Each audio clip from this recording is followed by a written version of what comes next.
Cargo Manifesto, September 19th, 1892. Breck Shipping Company delivered 4 steamer trunks, 1 Egyptian sarcophagus, and a large wooden crate belonging to the showman called the Black Pharaoh, performing at 18th Street.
This is it. The address to the theater where Jeremy first met the Dark Man.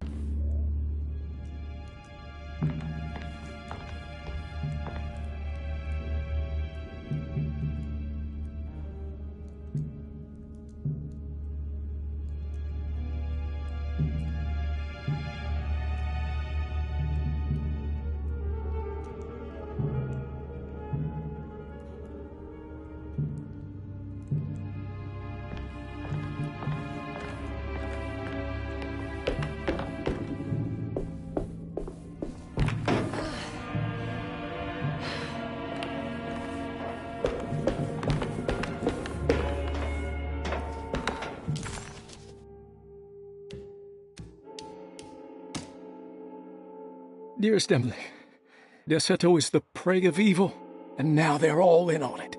The staff and all the patients are nothing more than a mindless cult set to awaken the bayou.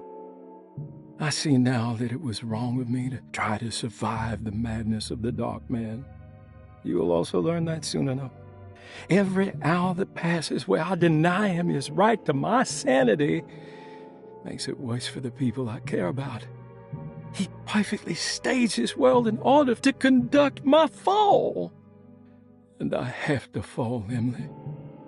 Stay away, my dearest niece. Stay as far away from Deseto as you can. Someday you may understand what I've done. May God forgive me. Farewell, Jeremy Hartwood.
Looks like the fog cleared up.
You shouldn't have come. Don't say that. You needed my help. All I wanted was to keep people away from Derceto. Especially you, Emily. You're the only one in the family who forgave me for choosing old age over death. Father still cares for you? He is paying for your treatment at Derceto. To get rid of me! That's the only reason anyone's at Derceto. Someone in the family thought you were becoming an embarrassment. Help me get you out of this mess, Jeremy. I want to take you away. Your father would send me right back. What if I take you up north, to Kingsport? I know Mother still has family up there. I've been thinking about going for a while now. I haven't been to Massachusetts in years. I still paint from memory, you know. That old lighthouse makes for a great motif. Your father and I would go almost every summer. Then when our great-uncle died, we stopped going back. What is there to be done about the Dark Man? He's the one holding you back, right? You feel like you can't leave without paying your debt to him. The Dark Man has been with me since I was 12 years old. He was standing right on that stage right over there. For a brief moment, his gaze held mine.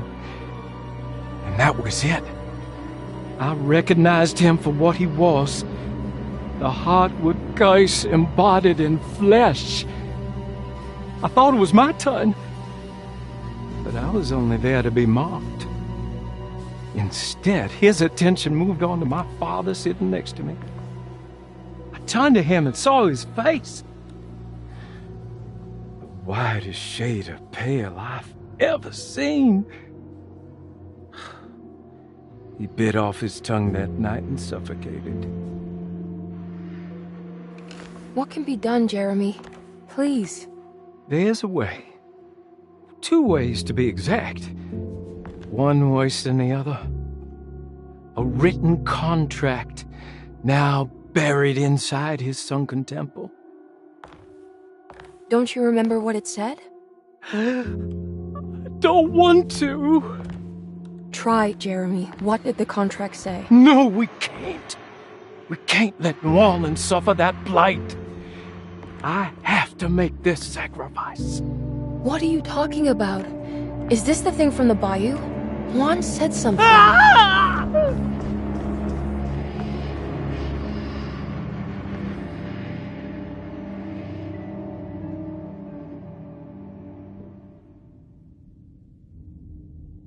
Okay, so there is a way to break the pact, at least. Hidden somewhere inside the Dark Man's temple. I just need to find it, somehow.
Emily didn't recognize this part of town.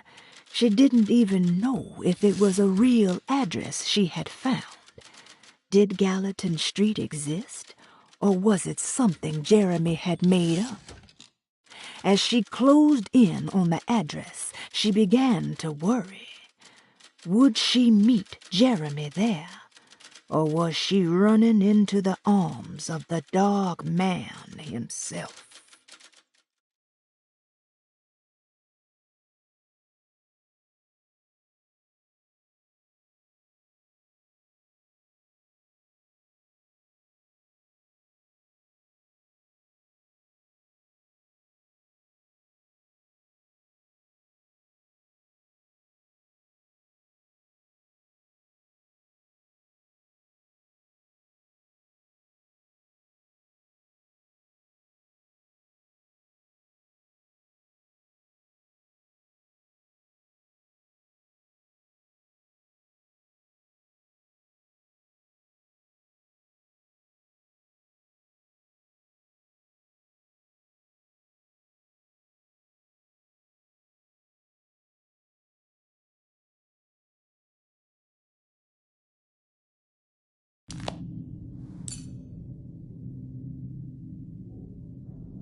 Yeah.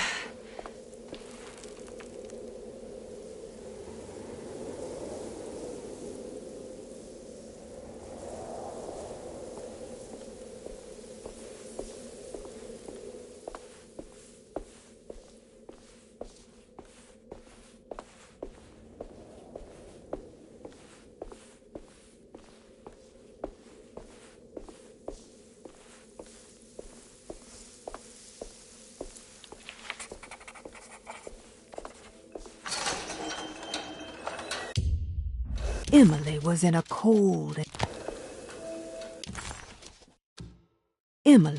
cold and cruel desert. As her feet pushed into the ancient dunes, her mind flickered to the beach in Kingsport, where the shadow of the tall lighthouse crossed the coast like a needle. It seemed so much more sinister than it should. A temple dedicated to the Dark Man, she thought. How is this worth pursuing? This is madness.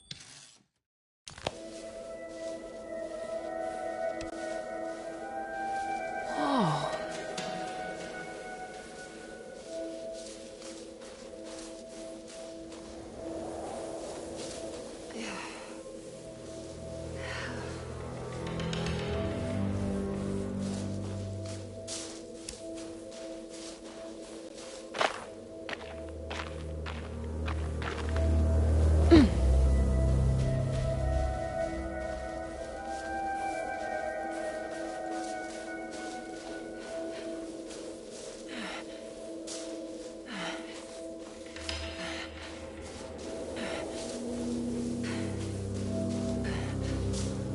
We need to get down there somehow.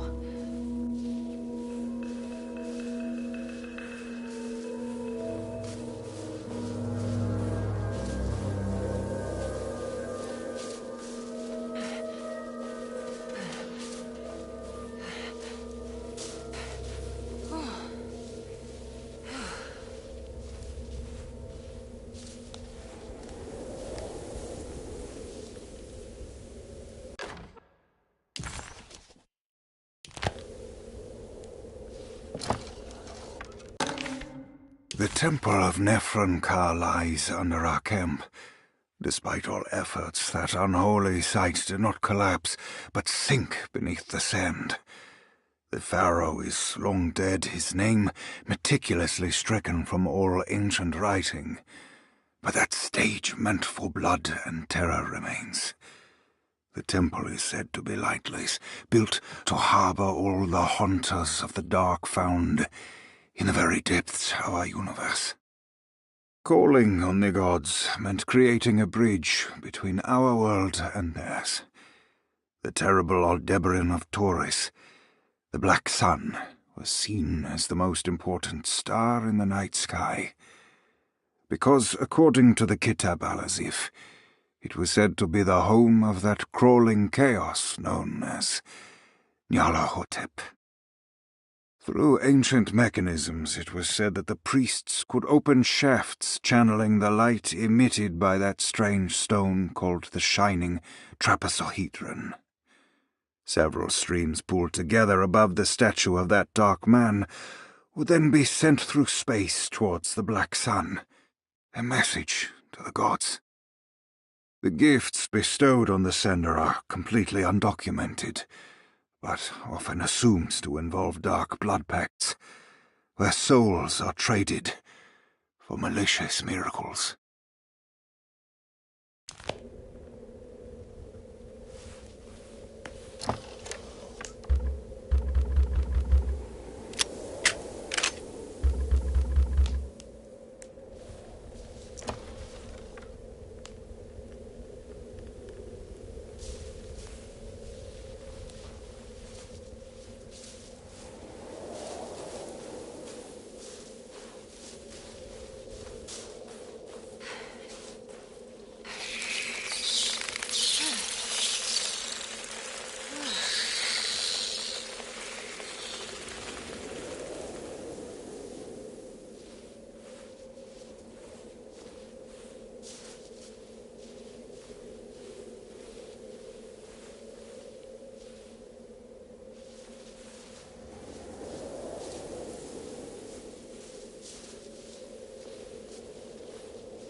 Okay, you can do this, Emily.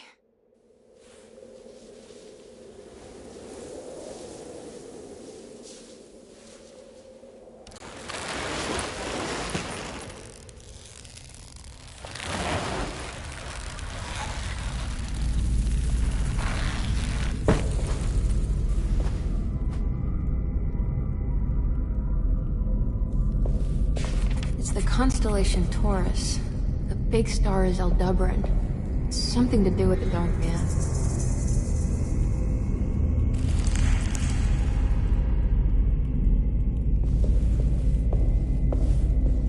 I've seen this in a dream, but as a shallow pit of darkness.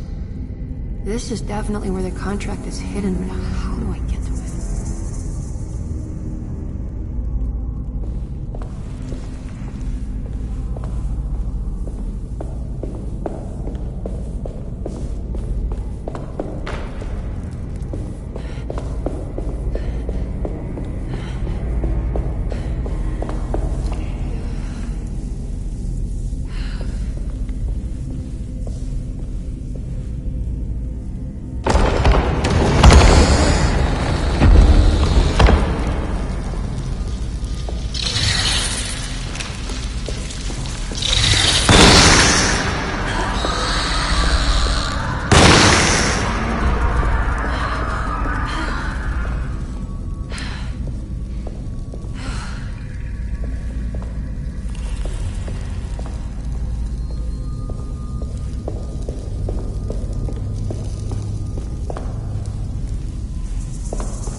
I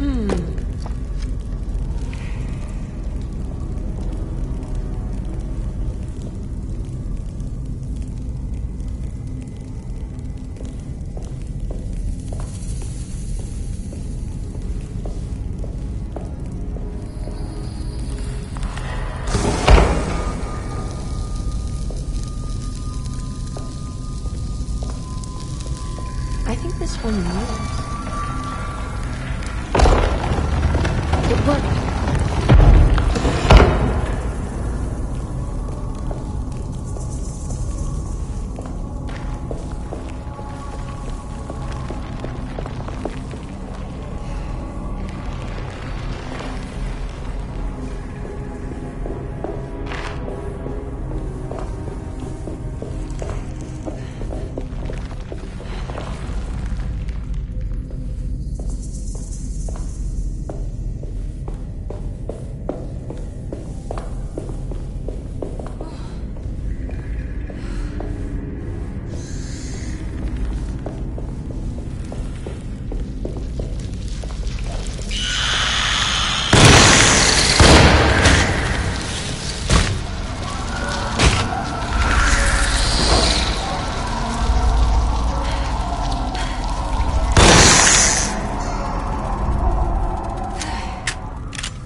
It worked.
happening?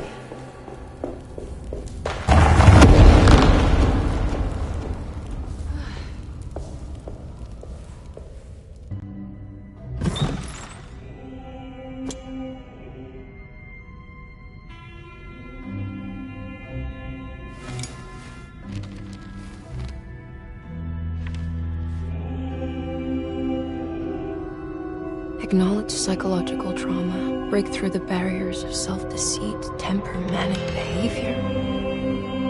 Is this it? Is this the contract?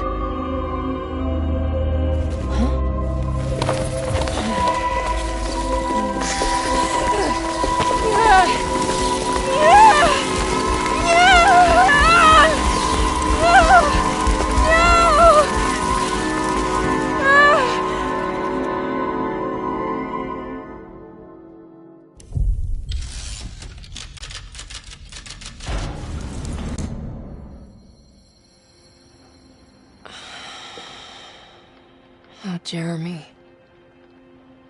How much pain and suffering you could have prevented. Emily?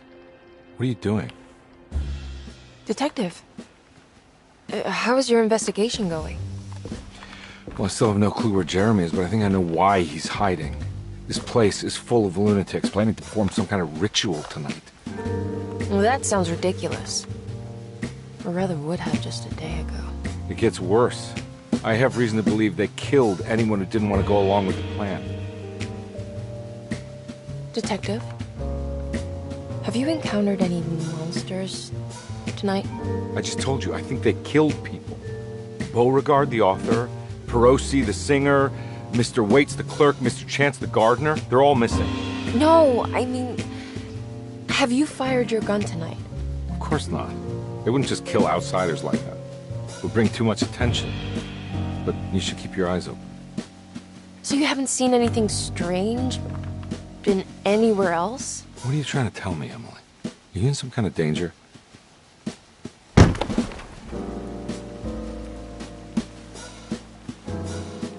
Let me drive you back to New Orleans. I think I have enough. You know, at least get the police to take a look at this case. No, I'm fine. Thank you, Detective. I'll find your uncle, Miss Harwood. Just stay out of trouble.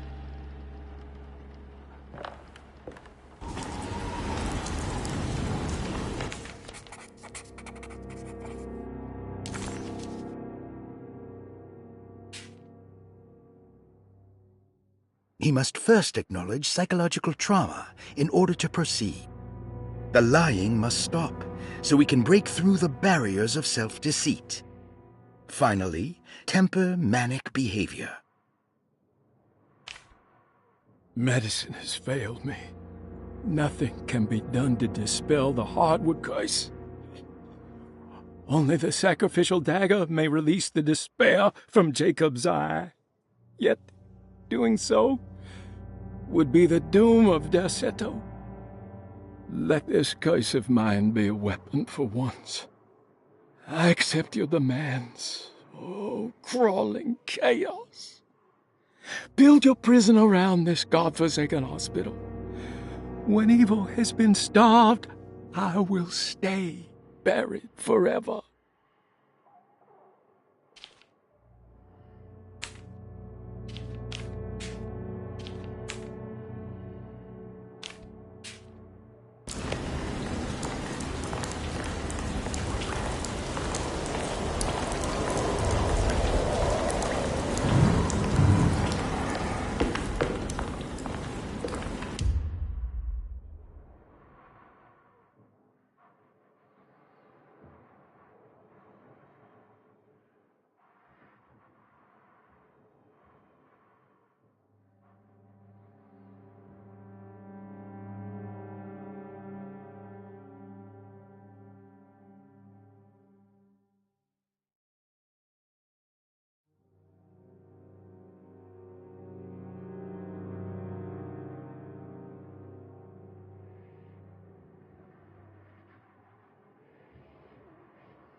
It was almost night when Emily found herself back at Derceto.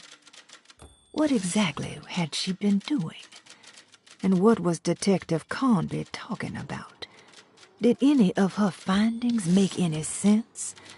All she knew was that she wanted to figure out what the 3 steps to the contract entailed and how this was connected to Dr. Gray.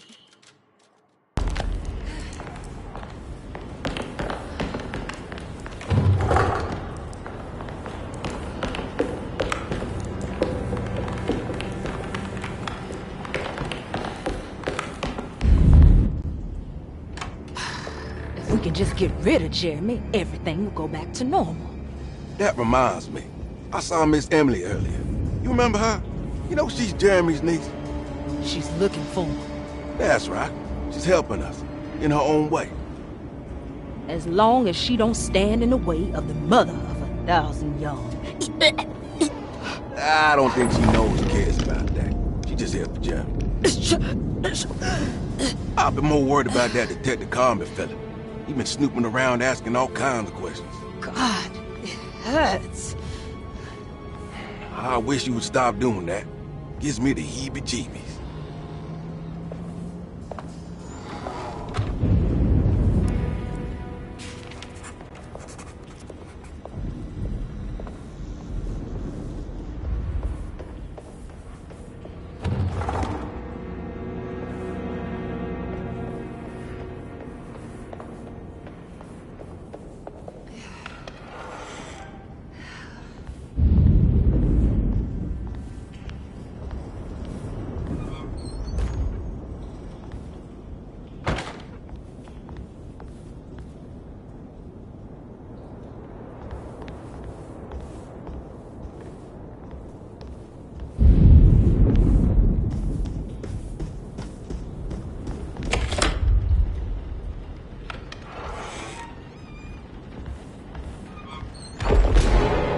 What's going on here?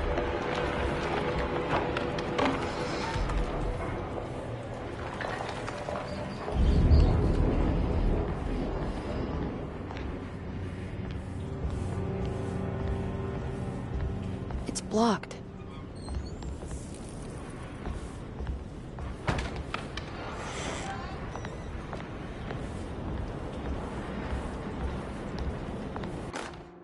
Lunacy and the Astarte Artist Colony, a monograph by Yael Klein. In early 1909, the old Derceto plantation outside of New Orleans was turned into an artist's colony. 3 famous European artists rented the house and the surrounding land from the owner, the Ledoux family. The colony was chiefly run by Sebastian Cortez, who was playfully dubbed the captain by his collaborators, William Arges and Heinrich Kassel. The colony existed for 6 years, until one day all 12 members disappeared without a trace.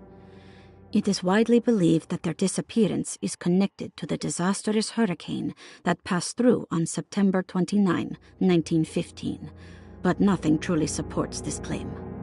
What is known is their frequent participation in New Orleans nightlife, their love for hosting parties, and their elaborate contributions to the Mardi Gras parades as the Pirates of Pontchartrain. Accounts of their lifestyle can be found in almost every gossip column. It can effectively be summed up as carefree and bohemian. In late June 1909, the name Astarte first appeared in the newspapers. Cortez said the name came to him as he was painting. There is never any claim to knowing about the ancient Phoenician fertility goddess with the same name before this time. His fellow colonist Heinrich Kassel did know, because he later produced sculptures that show clear references to ancient idols of the goddess. It's impossible to know for sure how this name suddenly made an appearance, but it is interesting because of Derceto's history.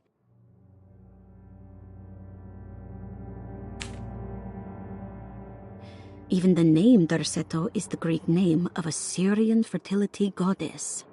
In the case of naming the plantation, Derceto was certainly not an accident. We know that Elijah Pickford intended to build a temple for his cult, for he had distributed pamphlets 2 years prior to the purchase of the land, advertising his intentions. His followers were estimated to be almost 100 men and women, mostly sailors, Maroons, and Cajuns, when the plantation was built. To outsiders, Darceto registered as an ordinary slave plantation, which enabled Pickford and his flock to remain hidden for decades. The official story is that the cult lasted until 1862, when the Union Army came and burned down the plantation and scattered all who lived there. Following the Civil War, new people started to congregate in the ruins of Darceto to invent a new fertility goddess, the Shub-Niggurath. As much as Darceto is a particular name to have heard of, it's not entirely uncommon among the learned. Astarte is equally known and could have been subconsciously chosen by well-read artists. Shub-Niggurath is, on the other hand, very uncommon. Almost impossible that anyone in Louisiana would have heard that name. The name is referenced only in rare books like Unaussprechlichen Kulten and the Necronomicon, and is believed to be a bastardization of Arabic words meaning pertaining to the dark young. The few paragraphs printed on the goddess are so upsetting that no one in their right mind would want to build a religion resting on such qualities.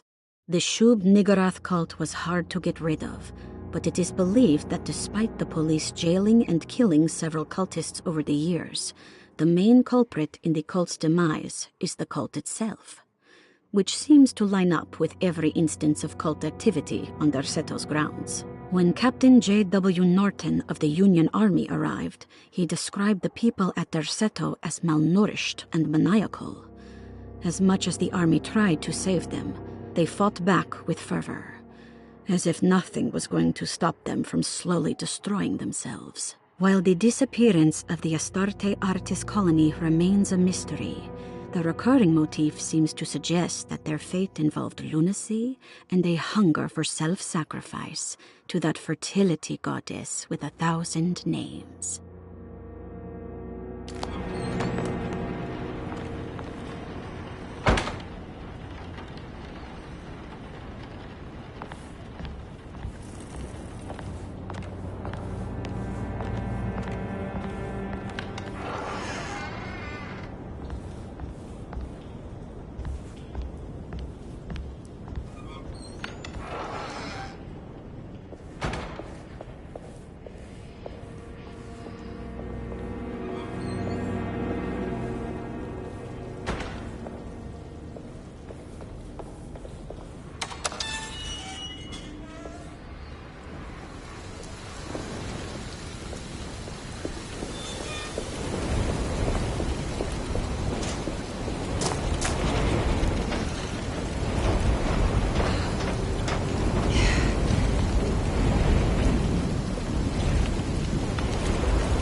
Mr. Waits must have had a spare key to Dr. Gray's office, but where?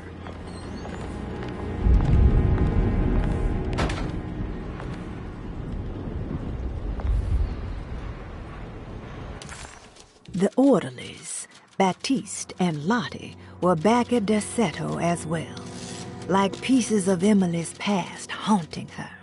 She couldn't figure out if they were on her side or not. And what was Lottie suffering from?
don't know the combination.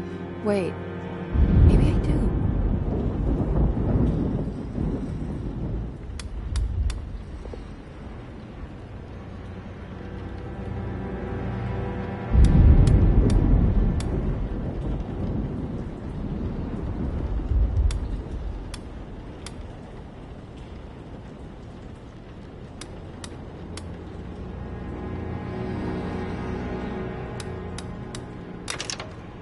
It worked.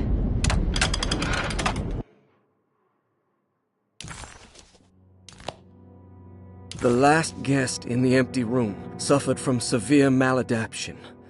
I must write this down, because if I understand the condition sufficiently, it could make me deny this fact at a later date, and there is reason for me to think I may come to suffer the consequences from this dysfunction, as some who came in contact with the guest seemed to adopt a new worldview in which everything was predetermined but broken. Upon accepting this worldview, some memories became unmanageable and later rejected. I do not know what this means. I cannot even remember the fate of the guest. I think they were simply misplaced one day and forgotten. Just like all documents pertaining to this guest, they have all been destroyed, or they never existed in the first place. Who wrote this? There has never been a guest in the empty room.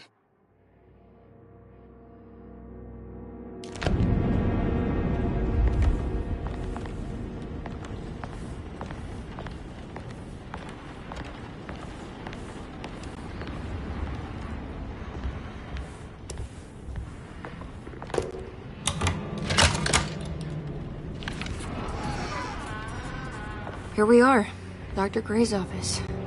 Now let's see if we can find some answers. Dearest Dr. Manzetti, I find myself in a losing battle with my patient. As I've disclosed in my previous letter, his delusions have him completely captured. It's bad enough that he is torturing himself with paranoia, but his madness turns out to be quite persuasive to others, effectively laying the ground for mass delusion. I am writing to you in hope that you can give me some guidance. Beyond my ambition to avoid devastating surgery on my patient, I have grown worried about my own defenses. The words of my patient are deranged, yet they often resonate with something primitive within me. I have tried photographing his brain with X-rays. It was surprisingly difficult to get good results. Dark blotches on the plates kept obscuring all details. My patient looked at the bad plates and cried out in terror, telling me the dark areas was the shadow of the worm eating him from inside. I could not see anything out of the ordinary. I hope this is a sign that my mind is not as receptive to the madness as I had feared. After further inquiry, my patient described the shadows inside his mind as some kind of chthonic monstrosity that wants to undermine his sanctuary. This is clearly a reference to a place he calls Teroea, a sort of library or convent that works as a psychological haven. With this imaginary haven threatened by this Chthonian, he has now constructed another, less pleasant hiding spot. Lately, he has been bringing up a metaphor of a steamboat that has run aground, that he feels like he needs to start the engines and reverse, but he is afraid that the hole in the hull would cause the whole ship to sink. I've been watching him turn this metaphor into reality for the last week. He knows it's made up, but he is doubling down, trying to make it a real memory. I feel certain that this is my chance to break through the barriers of his self-deceit.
Emily felt lost as she entered the office of Dr. Gray, much like she had the last time she was here.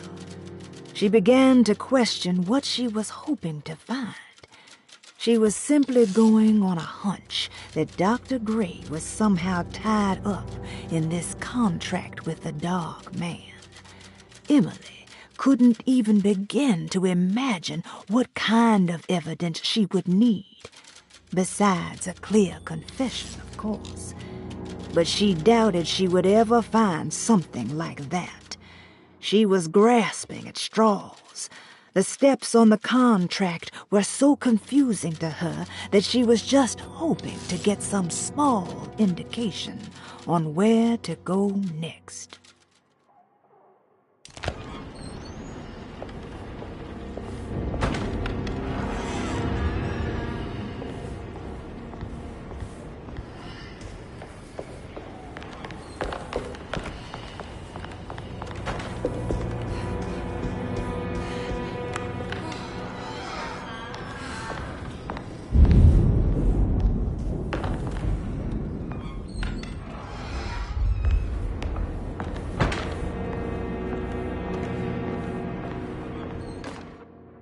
Detective Comby, I'm terribly sorry that my niece has pulled you into this mess. Please, with all my blessings, take her away from this cursed place. I have destroyed that Eater of Worlds and locked it away in the attic and retreated to a place of hiding. Tell Emily I'm safe. Tell her all the lies you can think of to make her listen. Take her back to New Orleans. Sincerely, Jeremy.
This can't be.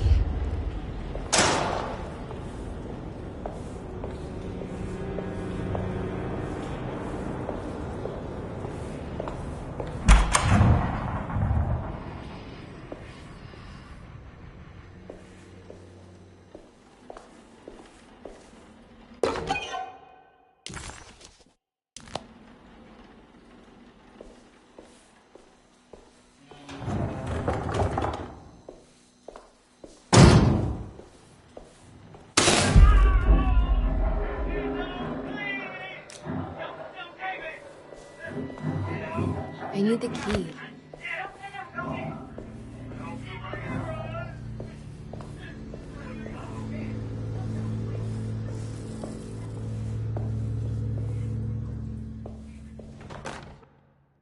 Hypothetical psychosurgery based on the ideas by Burkhardt and the St. Petersburg research could end up saving Jeremy's mind. Severing the connections around the frontal lobe would certainly solve most mental afflictions. The procedure would be brutal in performance, as well as in efficiency. An ice pick pushed through the edge of the eye and into the skull would untether the nerves like Alexander cutting the Gordian knot. As this would likely leave Jeremy in a very different condition, all other paths should first be explored. The medical instrument I would need for this lobotomy is missing, and I should have Waits order a new one.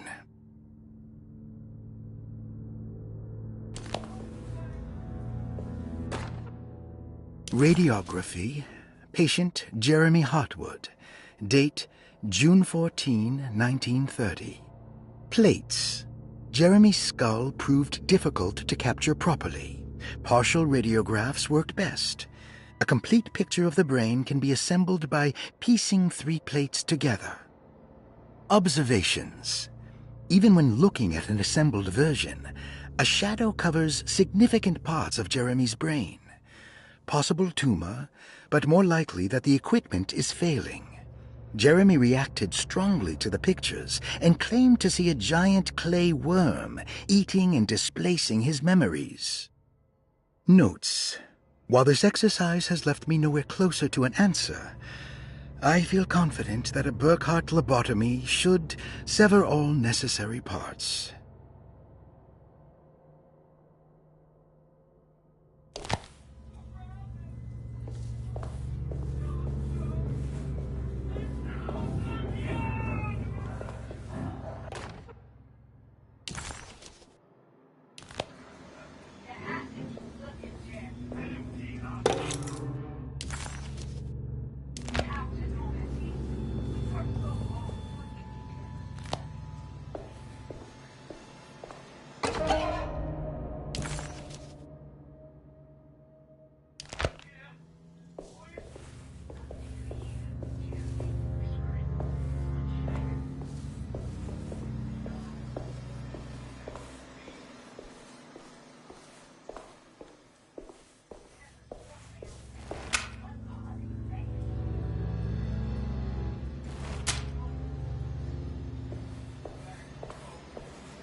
What's this?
Oh, that's better.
I guess I never got a chance to look around this place.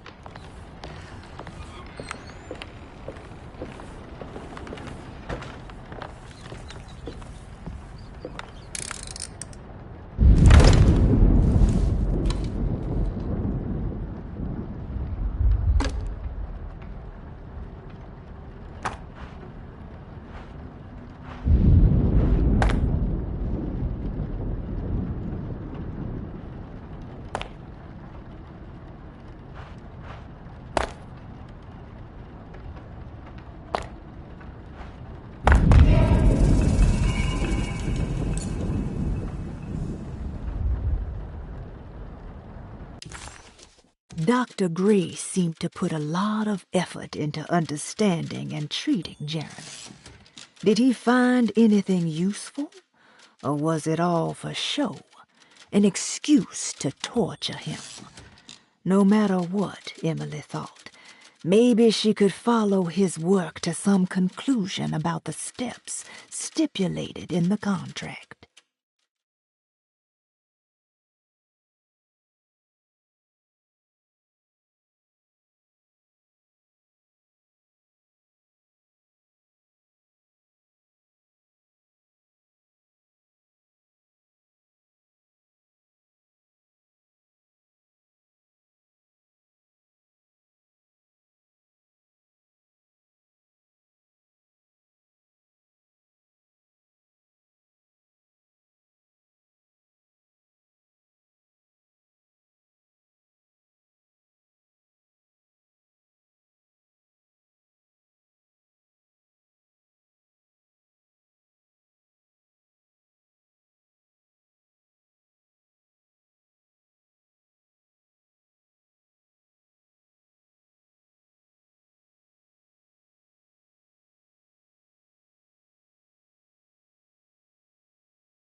This feels familiar somehow. Hello? Is anyone there? Jeremy, where are you? I'm stuck in the mud and the bayou's taking me. Jeremy? Can you hear me? The motor is dead. I can't do anything more. Hang on, Jeremy. I'll get the boat running. I'll get you out of here.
The boat is run aground, crashed right into the bayou.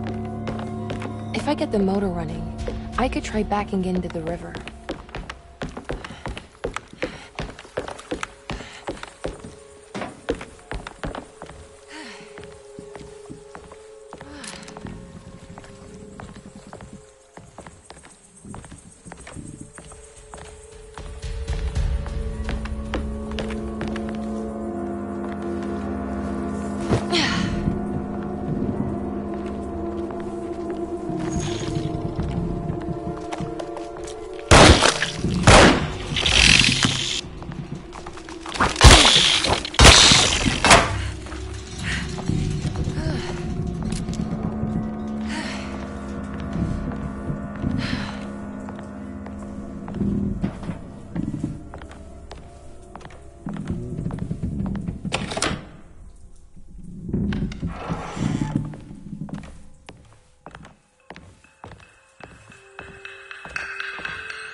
Jeremy, where are you?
The winch seems to be powered by electricity. Maybe I can find a way to turn it on.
I can break this, I just need something to hit it with.